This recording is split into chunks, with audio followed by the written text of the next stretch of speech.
ಸ್ನೇಹಿತರೆ, timeline tiles ಚಾನಲ್ಗೆ ಸ್ವಾಗತ ಸುಸ್ವಾಗತ.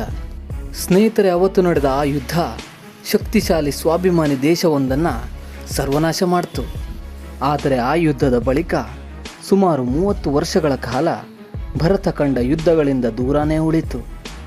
ಅವತ್ತು ಭೀಕರ ಯುದ್ಧದಿಂದಲೇ ಶಾಂತಿಯ ಮಂತ್ರವನ್ನು ಕಲಿತವನು ಅಶೋಕ, ದೇವನಾಂಪ್ರಿಯ ಅಶೋಕ ದಿ ಗ್ರೇಟ್.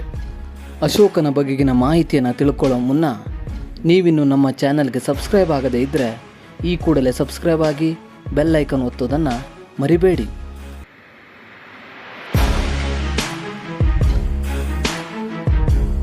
ಅವತ್ತಿಗೆ ಭಾರತವನ್ನು ಆಳ್ತಾ ಇದ್ದದ್ದು ಮೌರ್ಯ ವಂಶ. ಚಂದ್ರಗುಪ್ತನಿಂದ ಪ್ರಾರಂಭವಾದ ಈ ಸಾಮ್ರಾಜ್ಯದ ಅಡಿಯಲ್ಲಿ ಇಡೀ ಭರತಖಂಡವನ್ನು ತರೋ ಆಸೆ ಕಾಣ್ತಾರೆ ಆಚಾರ್ಯ ಚಾಣಕ್ಯರು. ಚಂದ್ರಗುಪ್ತ ಹಾಗೂ ಅವನ ಮಗ ಬಿಂಬಸಾರ ಇಡೀ ಅಖಂಡ ಭಾರತವನ್ನು ಆಳಿದ್ರು. ಅಫ್ಘಾನಿಸ್ತಾನದಿಂದ ತುಂಗಾ ನದಿಯ ತೀರದವರೆಗೂ ಮೌರ್ಯ ಸಾಮ್ರಾಜ್ಯ ಹಬ್ಬಿತ್ತು. ಆದರೆ ಅವರಿಬ್ಬರಿಗೂ ಕಳಿಂಗ ಹಾಗೂ ಮಹಿಷಮಂಡಲಗಳನ್ನು ಗೆಲ್ಲೋದಕ್ಕೆ ಸಾಧ್ಯವಾಗಲಿಲ್ಲ.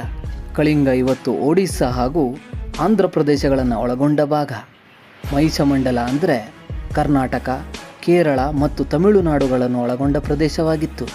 ಅದರಲ್ಲೂ ಕಳಿಂಗ ಮೌರ್ಯರಿಗೆ ಮಹತ್ವದ ಪ್ರದೇಶವಾಗಿತ್ತು. ಅದು ಸಮುದ್ರ ವ್ಯಾಪಾರ ಮಾಡ್ತಾ ಇದ್ದ ಸಂಪತ್ಭರಿತ ದೇಶ. ಹೀಗಾಗಿ ಅದನ್ನು ಆಕ್ರಮಿಸೋದಕ್ಕೆ ಪ್ರಯತ್ನಿಸಿ ಬಿಂಬಸಾರ ವಿಫಲಗೊಂಡಿದ್ದ. ಆದರೆ ಅವನ ಮಗ ಅಶೋಕನ ಕಾಲಕ್ಕೆ ಪರಿಸ್ಥಿತಿ ಬದಲಾಗಿ ಹೋಯಿತು.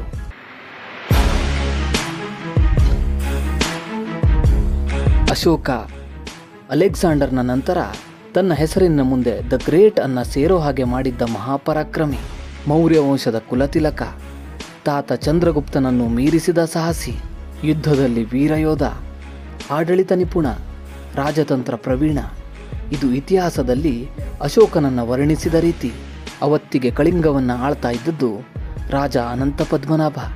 1.5 ಲಕ್ಷ ಕಾಲಾಳುಗಳು, 2,000 ಅಶ್ವಪಡೆ, 1,000ಕ್ಕೂ ಮೀರಿದ ಗಜಪಡೆಯನ್ನು ಹೊಂದಿದ್ದ ಕಳಿಂಗ ಅಶೋಕನಿಗೆ ಸುಲಭದ ತುತ್ತಾಗಿರಲಿಲ್ಲ. ಆದರೆ ಅಶೋಕನ ಅತೀ ದೊಡ್ಡ ಸೈನ್ಯದ ಮುಂದೆ ಇದು ಯಾವ ಲೆಕ್ಕನೂ ಆಗಿರಲಿಲ್ಲ.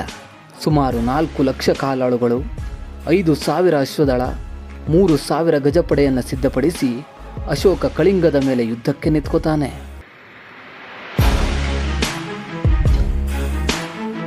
ಈ ಅಶೋಕ ತನ್ನ ತಂದೆ ಬಿಂಬಸಾರನಿಗೆ ಅಷ್ಟೇನೂ ಪ್ರಿಯವಾದ ಪುತ್ರನಾಗಿರಲಿಲ್ಲ.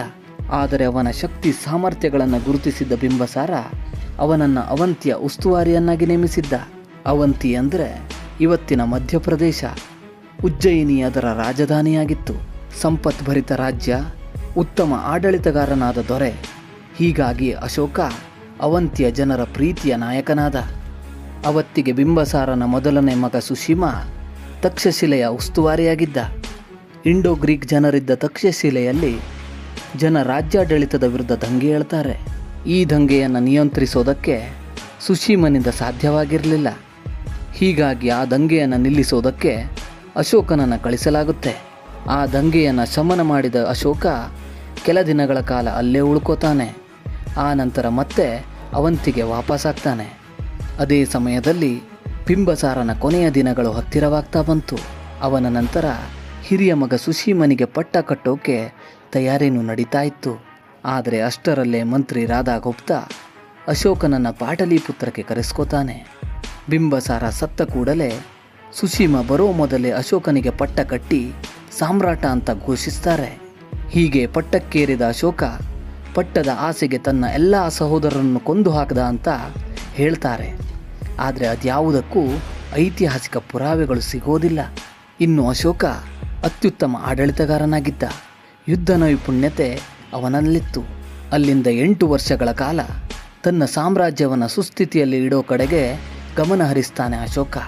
ಅದಾದ ನಂತರ ಅವನ ಕಣ್ಣು ಬಿದ್ದದ್ದು ಕಳಿಂಗದ ಮೇಲೆ. ದಯಾ ನದಿಯ ದಡದ ಮೇಲೆ ಭೀಕರ ಕಾಳಗಕ್ಕೆ ವೇದಿಕೆ ಸಜ್ಜಾಯಿತು. ಅಂದು ದಯಾ ನದಿ ರಕ್ತದಿಂದ ತುಂಬಿ ಕೆಂಪು ಬಣ್ಣಕ್ಕೆ ತಿರುಗಿತ್ತು. ಕಳಿಂಗದ ವೀರ ಯೋಧರ ಸೇನೆ ಅಗಾಧ ಮೌರ್ಯರ ಸೇನೆಯ ವಿರುದ್ಧ ಹೆಚ್ಚು ಹೊತ್ತು ನಿಲ್ಲಲು ಸಾಧ್ಯವಾಗಲಿಲ್ಲ.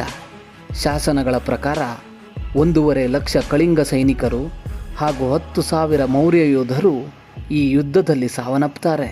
ಯುದ್ಧರಂಗದಲ್ಲಿ ಎಲ್ಲಿ ನೋಡಿದ್ರೂ ಯೋಧರು, ಕುದುರೆಗಳು ಹಾಗೂ ಆನೆಗಳ ರಾಶಿ ರಾಶಿ ಹೆಣಗಳು ಬಿದ್ದಿದ್ವು. ಯುದ್ಧದ ನಂತರ ಯುದ್ಧರಂಗವನ್ನು ನೋಡೋಕೆ ಬಂದ ಅಶೋಕ ಈ ಭೀಭತ್ಸ ದೃಶ್ಯ ನೋಡಿ ಒಮ್ಮೆಲೆ ಅವಕ್ಕಾಗಿಬಿಟ್ಟ. ಅಲ್ಲಿ ನಡೆದಿದ್ದ ಮಹಾನರ ಮೇಧ ಅವನನ್ನು ಸಂಪೂರ್ಣವಾಗಿ ಕರಗಿಸಿಬಿಡ್ತು. ಒಂದು ರಾಜ್ಯ ಗೆಲ್ಲುವ ಆಸೆಯಿಂದಾಗಿ ಲಕ್ಷಾಂತರ ಜೀವನಾಶಕ್ಕೆ ತಾನು ಕಾರಣನಾದೆ ಅಂದುಕೊಂಡ ಅಶೋಕ ಯುದ್ಧ ಭೂಮಿಯಲ್ಲೇ ಒಂದು ಪ್ರತಿಜ್ಞೆ ಮಾಡ್ತಾನೆ. ಇನ್ಯಾವತ್ತು ತಾನು ಯುದ್ಧ ಮಾಡೋದಿಲ್ಲ ಅಂತ ಶಪಥಗೈತಾನೆ.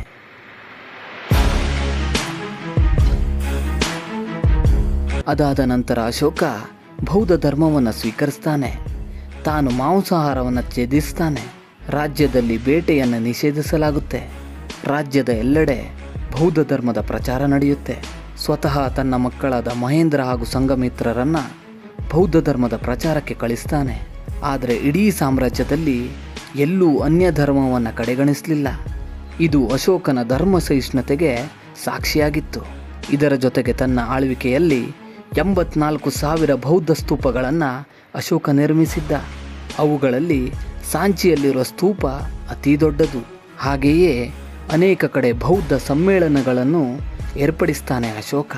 ಇದರ ಜೊತೆಗೆ ಸಾರನಾಥದಲ್ಲಿ ಬುದ್ಧನ ಅವಶೇಷಗಳನ್ನು ಒಳಗೊಂಡ ಬೌದ್ಧ ಸ್ತೂಪಕ್ಕೆ ಭೇಟಿ ನೀಡಿದ ಅಶೋಕ ತನ್ನ ಭೇಟಿಯ ನೆನಪಿಗೆ ಅಲ್ಲೊಂದು ಸ್ತಂಭವನ್ನು ನಿರ್ಮಿಸ್ತಾನೆ.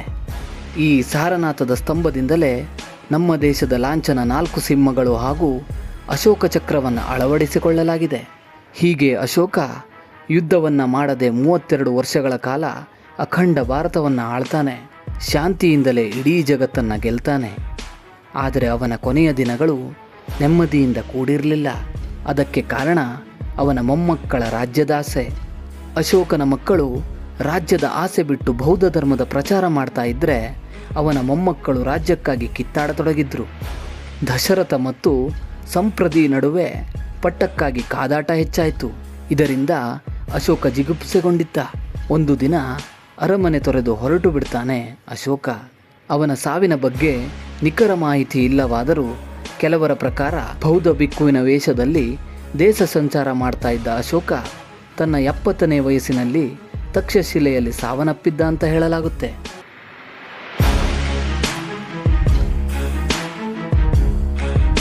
ಅಶೋಕನ ನಂತರ ಮೌರ್ಯರ ಬಲ ಕಡಿಮೆಯಾಗ್ತಾ ಬಂತು. ಕೊನೆಗೆ ಶುಂಗ ವಂಶ ಮೌರ್ಯರನ್ನು ಮೀರಿ ಬೆಳೆದ್ರು. ಆದರೆ ಭಾರತದ ಇತಿಹಾಸದಲ್ಲಿ ಎಂದೂ ಮರೆಯಲಾಗದೇ ಇರೋ ಹೆಸರುಗಳಲ್ಲಿ ಒಬ್ಬನಾಗಿ ಉಳ್ಕೋತಾನೆ ಸಾಮ್ರಾಟ ಅಶೋಕ. ಇದು ಸ್ನೇಹಿತರೆ ದೇವನಾಂಪ್ರಿಯ ಅಶೋಕನ ಬಗೆಗಿನ ಚಿಕ್ಕ ಮಾಹಿತಿ. ಮುಂದಿನ ವಿಡಿಯೋದೊಂದಿಗೆ ಮತ್ತೆ ಭೇಟಿ ಆಗ್ತೀವಿ. ನಮಸ್ಕಾರ.